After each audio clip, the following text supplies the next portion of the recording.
Šiandien laidoje Auksarankiai matysite kasdienišką situaciją per padidinamąjį stiklą, spąstai nesąžiningiems meistrams, viena statistinė namų šeimininkė, viena sugedusi skalbyklė, būrys meistrų profesionalų ir detektyvinė jos remonto istorija. Tikri spąstai tikriems auksarankiams. Visuomenės budrumo testas arba gatvėje pamesta piniginė. Visračiai, spynos ir ilgapirščių gudrybės. Eksperto komentaras.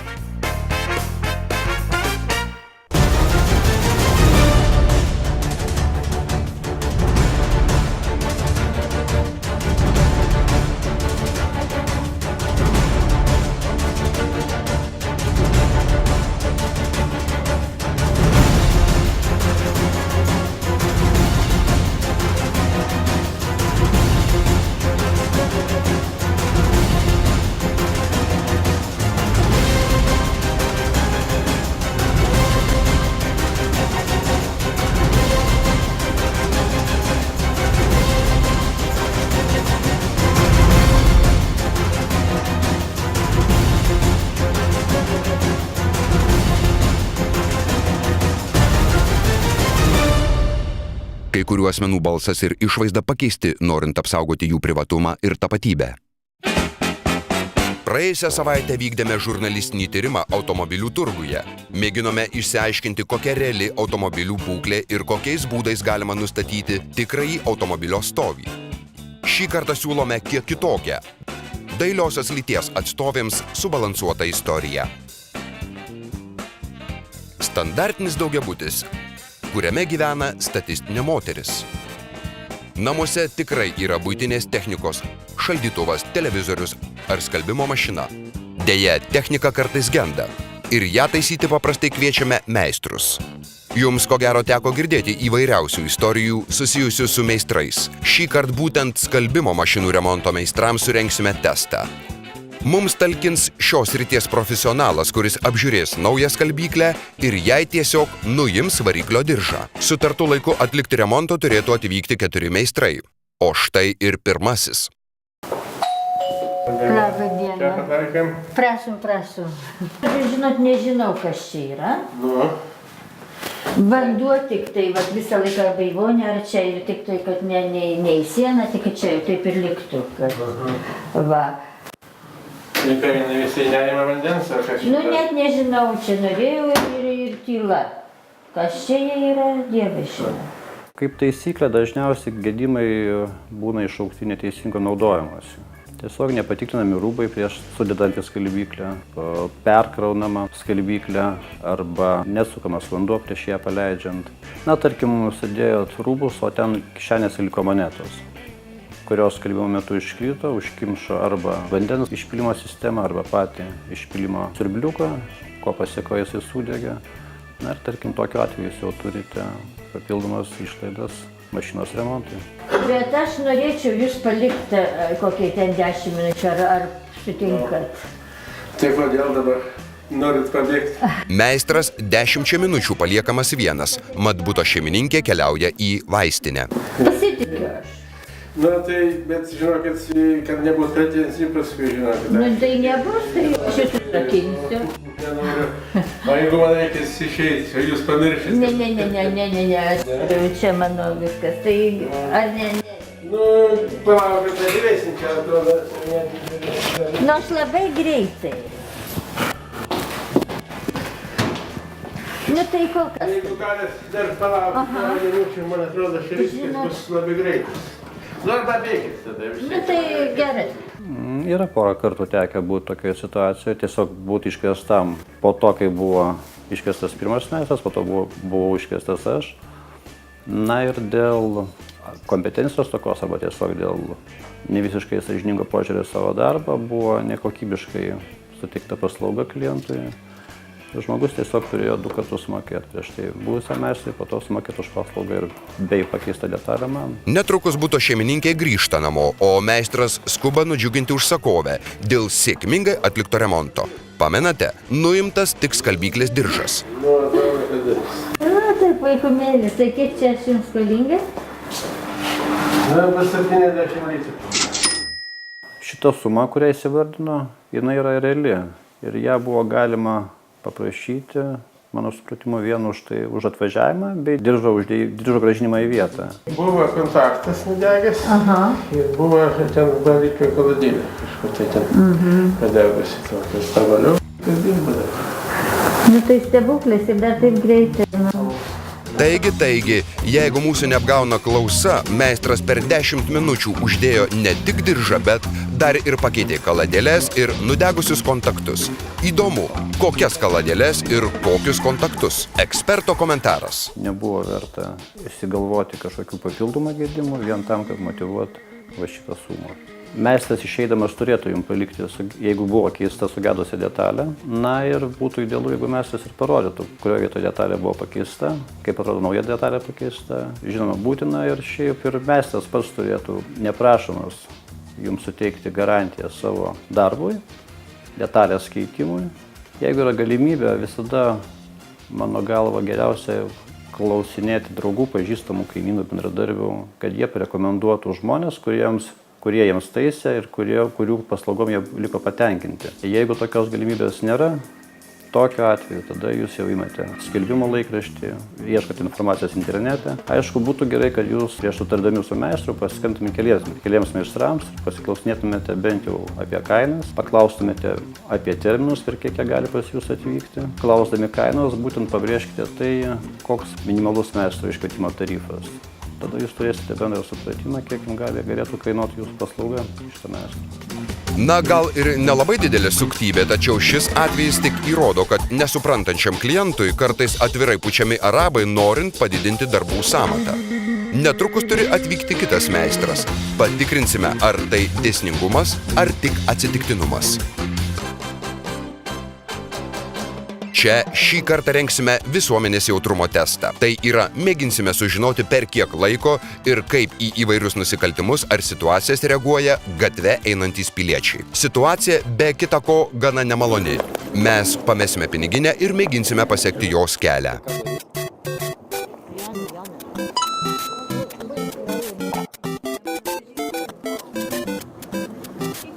Labą dieną. Neradot piniginės kartais? Radom jūsų. Jau.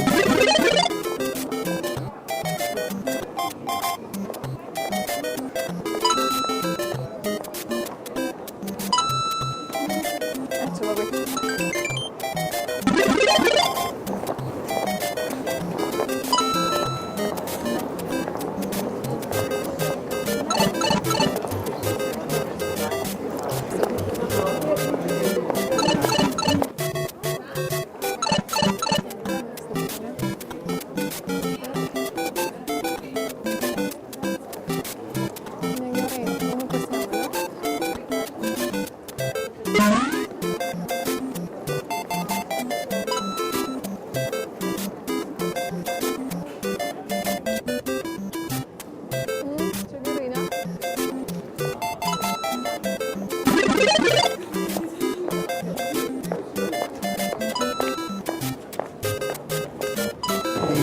O, mano, ačiū.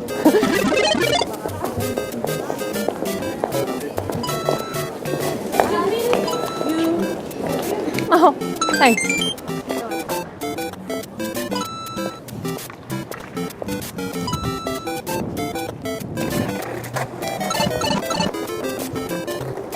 Sakykit, o neradot piniginės raudonos? Radot? Aš nieko nepaėmė. Nepaėmėt? Ačiū Jums labai. Pasirodo, Vilniaus senamiestyje bei centre galite jaustis gana saugiai. Didelė tikimybė, kad pamestą piniginę jums grąžins tuoj pat. Netrukus laidoje Auksarankiai. Spąstai nesąžiningiems meistrams. Gatvėje pamesta piniginė. Visrakčiai, spynos ir ilgapirščių gudrybės.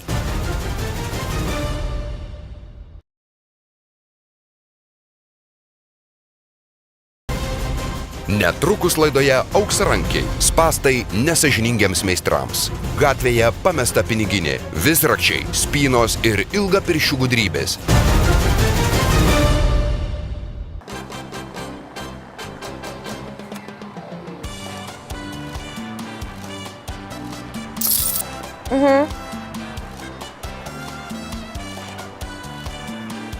Dar būtų labai gerai žinoti, kas šiuo metu vyksta.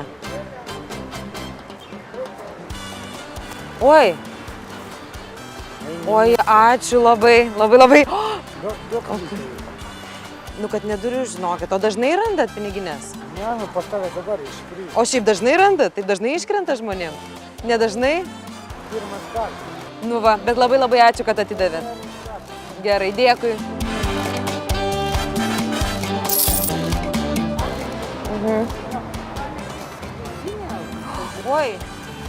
Oi, ačiū labai, ponė.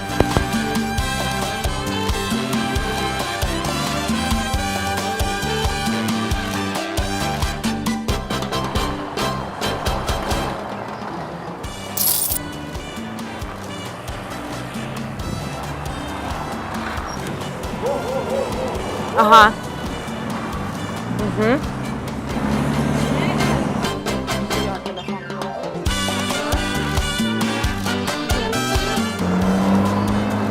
Klausykit, kiek mes šauksim. Pametėt.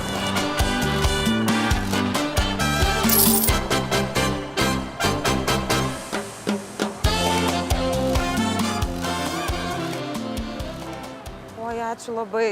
Labai dėkoju.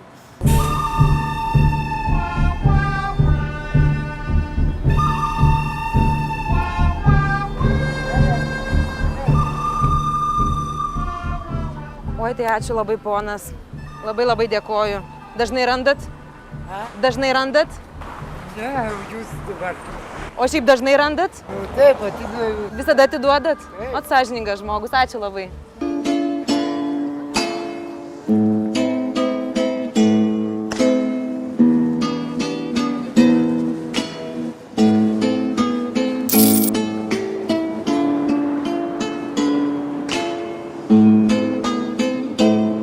Kaip matote, mestą jauką akimirksniu pastebėjo dvi praeivės. Gaila, tačiau jų elgesys buvo visiškai priešingas tam, kurį mes matėme Vilniaus centre. Oi, atsiprašau, o neradot piniginės, mano? Tikrai neradot? O gal raudonos spalvos? Ne. Tikrai niekaip? O jeigu mes pasakytumėm, kad mes ką tik nufilmavom jūs? Mane? Nu, kad kaip jūs paėmėt piniginę? Aš paėmiau, nieko. Bet mes turim, žinokit, įrodymą. Paėmiau. Atsiprašau. O dažnai tai būna? Nedažnai? Pirmą kartą. Grįžkim prie meistrų istorijos. Nebuvo verta išsigalvoti kažkokių papildomų gedimų vien tam, kad motyvuoti va šitą sumą. Beje, antrasis meistras sutartų laiku taip ir neatvyko.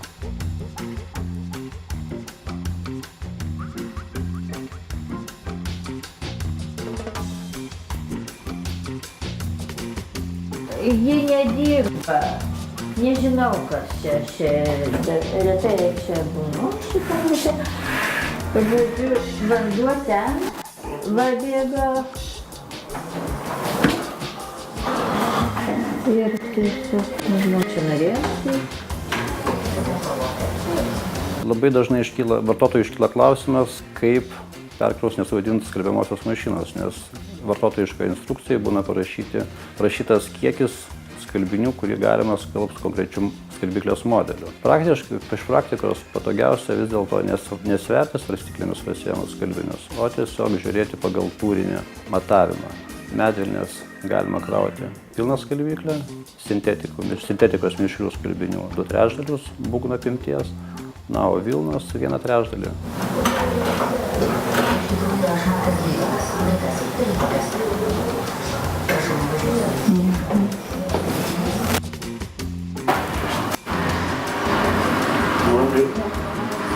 Suveikit. Tai taip staigiai pataisit? Aš negalėjau galiausiai, tai jų jau. Kažkas vis dėlto yra. Aha, variklis pabūna nesisukas.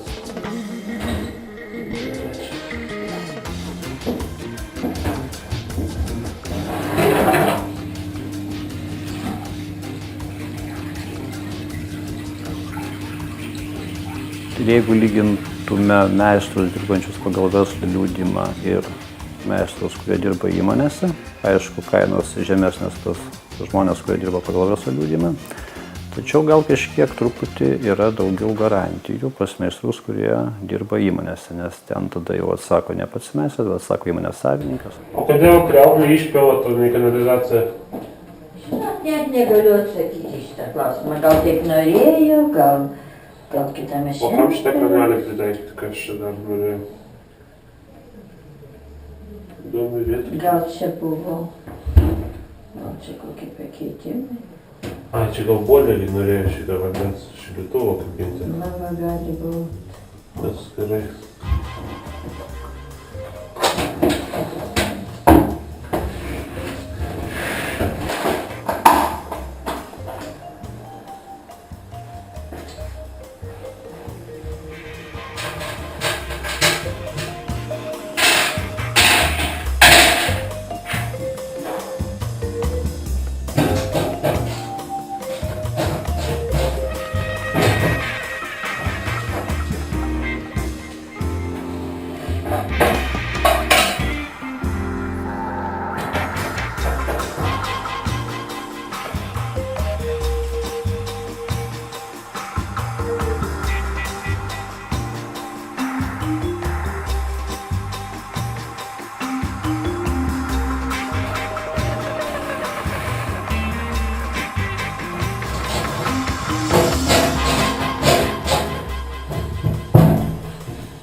Kiek čia skolinga būsiu? Kiek? 180 darbas, 25 transportas. Kiek daug? Pas mus čia minimalus taisymas. Kaip sakėt? Čia minimalus taisymas. Jo.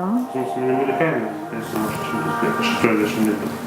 Tiesa, suma yra didesnė nei pirmojo meistro, kuris poniai šiek tiek primelavo. Tikriausiai šitas meistras buvo iš įmonės, nes įmonės meistrų įkainiai nuo meistrų dirbančių pagal verslo liudijimą skiriasi 1,5–2 kartus. Minimalus remonto mokestis. Dar vienas magiškas žodžių junginys rėkiantis, kad jums teks paploninti piniginę. Belieka sulaukti trečiojo meistro.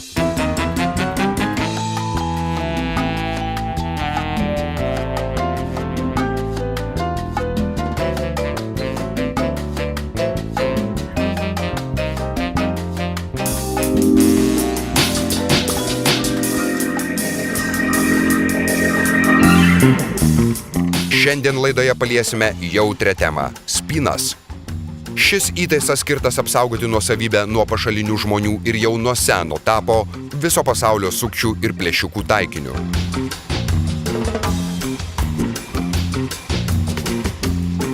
Dažniausiai būtent per spynas patenkama į butus, automobilius ar prieinama prie kitos nuosavybės.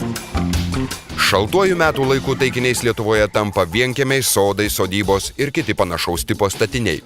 Nusikaltėliai tiesiog išspiria arba sulaužo duris. Mieste retai kada braunamasi tokiu grubiu būdu, nes triukšmas gali privilioti kaimynus ir susilaukti papildomo dėmesio. Pažvelkite patys, per kiek sekundžių įgudusi ranka gali įveikti spyną. Laidos eksperto komentaras. Neatrakinamų spynų nėra, viską apibrėžia tik tai laikas. Laikas, per kurį galima įveikti spynas. Ir tas laikas susideda iš to, kiek yra papildomai apsaugų uždėta ant spynų, kaip lengvai yra įveikiamas jų korpusas, arba, sakykime, per kiek laiko galima prieiti prie oro cilindrų. Ar tos apsaugos trukdo nulaužti cilindrą, ar jos trukdo pragręžti cilindrą. Viskas susiveda tik į tai. Kiekvienas save gerbiantis ilgapirštis tikrai turi ne vieną ir net ne du visrakščius ir įvairių įtaisų komplektus. Štai vienas iš jų – spyruoklinis visraktis. Naudojant tokį aparatą įgudusi ranka spyną įveikia per keletą akimirkų. O tokių aparatų yra ir elektrinių, nes ilgapirščiai taip pat ruošiasi ir planuoja savo juodus darbelius, ginkluojasi naujausią techniką ir kasdien lavina savo įgūdžius. Kai kuriuose sluoksniuose kalbama, kad ir naujausią spyną ilgapirščiai netrukus įsigyja, išsiaiškina jo silpnasias vietas ir jau po 2 savaičių jie jau turi reikiamus įnagius joms įveikti.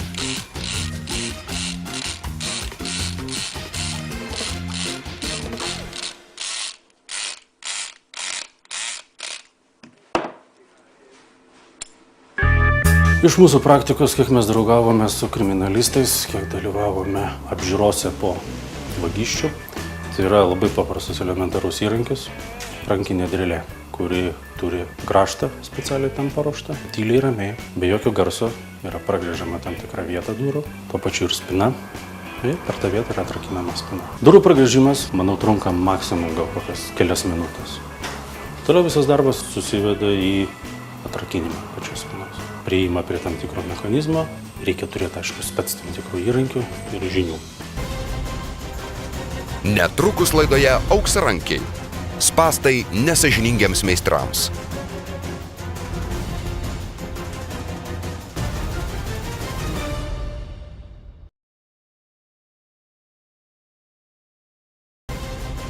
Netrukus laidoje Auksarankiai. Spąstai nesąžiningiems meistrams.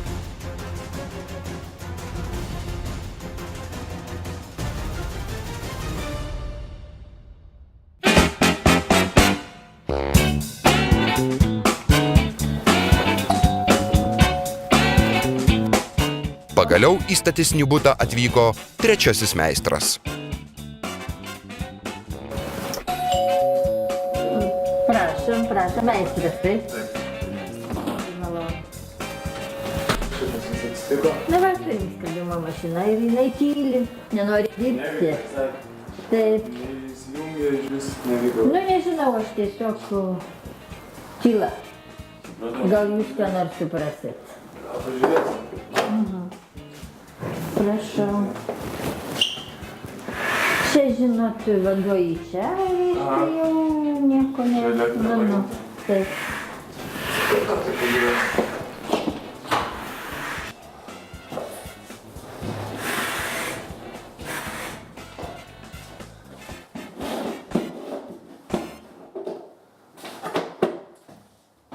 Patarčiau klientam įsikvietus meistrą savo dienotvarkę susitvarkyti taip, kad meistro iškvietimo metu nereikėtų palikti jo vieno bute. Ir tuo būdu jūs išvengsite tiesiog nemalonumų arba kažkokių tai konfliktinių situacijų, galinčių pasitaikyti. Palikime jį vieną ir pažiūrėkime, kas bus.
galima jį suprasti, nuo to meistras buvo labai alkanas. Mano praktikoje yra buvusi panaši situacija, kada tiesiog padarius remontą, atlikus remontą, klientė pasigėdo auksinės grandinėlės. Jinai nepuolė tiesiai kaltinti mūsų, kad mes ją paėmėm, tačiau jinai motivavo tuo, kad iki mūsų atėjimo jinai buvo, o mes, kadangi ruošėmės išeidinėti, jos buvusioje vietoje jinai neranda. Mes, aišku, jai padėjom ieškoti, galvojom, gal jinai užkrito, gal kažkokiais būdais jinai pakeitė savo buvimo vietą, tačiau jos mes neaptikom. Ir kadangi reikalas vyko vakare, kad sutaupyti laiko bei neaštrint konflikto, mes tiesiog pasiūlėme iškviesti policiją, kuri galėtų tiesiog konstatuoti faktą, kad mes grandinėlėse nesam paėmę. Bet jinai atsisakė tai daryti, tiesiog motyvuodama to, kad jinai mumis pasitikė ir jokių pretenzijų mums neturi. Po to praėjus savaitę laiko, jinai mums paskambino, paaiškėjo, kad grandinėlė tiesiog buvo pasiskolinusi jos giminaitė, kuri paskui ją grąžino. Na, ir jinai tiesiog, kaip ir norėdama išpirkti savo, gal ne kaltę, gal tiesiog, kad neliktų prastesni prisiminimai apie šitą mūsų vizitą, būtent šitą visą mūsų darbą jos bute, jinai mums pasiūlė lauktuvių, važiuojant pro šalį užvažiuoti, tiesiog pas ją pasimti, ko mes mielai pasinaudojam.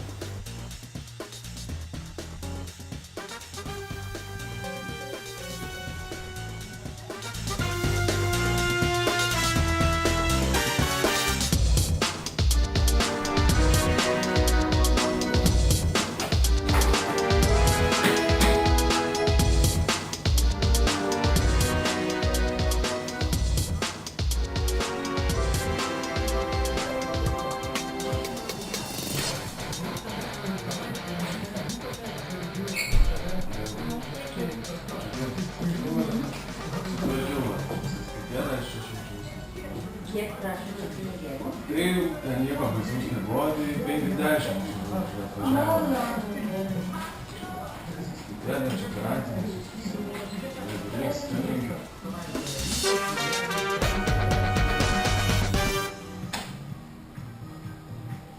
Visuomenės pilietiškumo testai ir spąstai sukčiams. Kaip atpažinti vykstantį nusikaltimą ir kaip netapti sukčio auka. Tiesa apie melą, kurį galima išmatuoti.